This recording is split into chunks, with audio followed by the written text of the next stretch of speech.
for those of you listening right now who may be going through, the obstacles, may be thinking like, actually, yeah, I am the first person to go to college, or I am that first born, in America, or my parents are immigrants from another country and I feel like I owe everything to them, or I don't necessarily agree with what they have for myself. And I want to be the one to do something different, because I feel like, Sahar and I we talk a lot about how we kind of exited like the conventional worlds, and which is why a lot of times why we kind of came together to really talk about this as two females who are brown.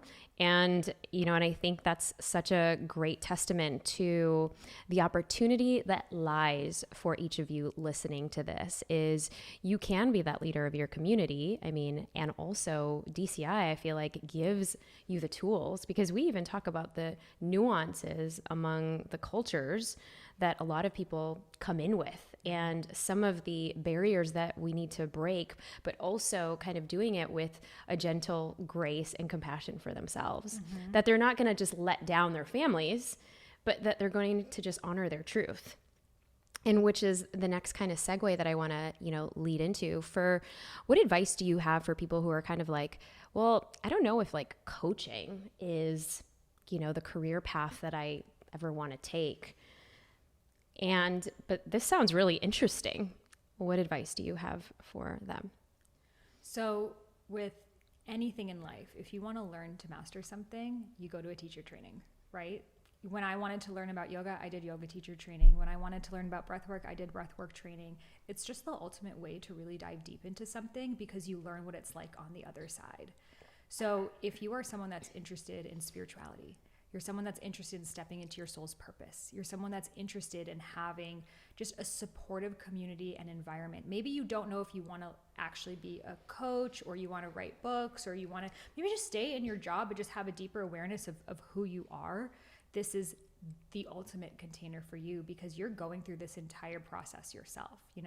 It's not just videos that you're getting from us, but you're actually on these live calls every single week in breakout groups doing one-on-one coaching. So by the time you've graduated, you've done over 25 hours of one-on-one coaching around your purpose, your big why.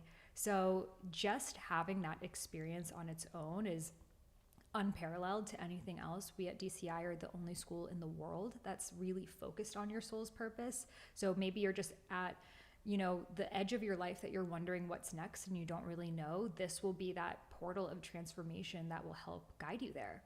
And I'd also like to add, for myself, when I signed up for my first certification, I never thought I could be a coach, because I was like, oh, I still got problems. I don't have perfect health. I don't have perfect this. I don't have everything figured out.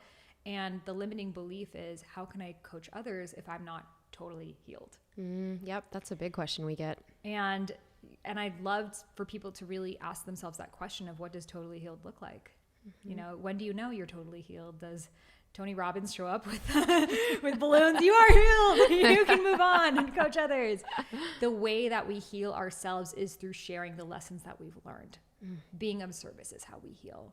It's to not lock those experiences in the attic of your mind, but let them to see the light of the world, because that is how we make sense of our experiences. And healing is a spiral that never ends. And there are many different avenues of this spiral. So maybe I know more about one avenue of life than or someone else knows. But you know more about the avenue of life of motherhood and other things that I don't know and someone else doesn't know.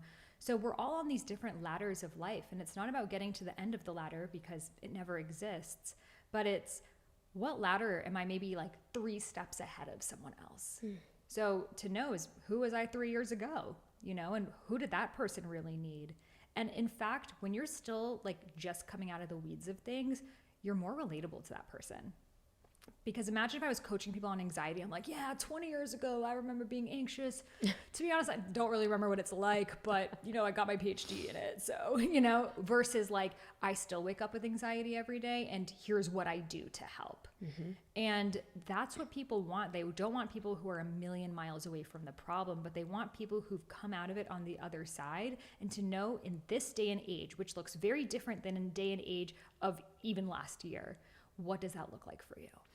Yeah. And there's so many amazing gems that you just dropped, because what I'm really hearing is that, you know, in DCI, we're also teaching skill sets for life.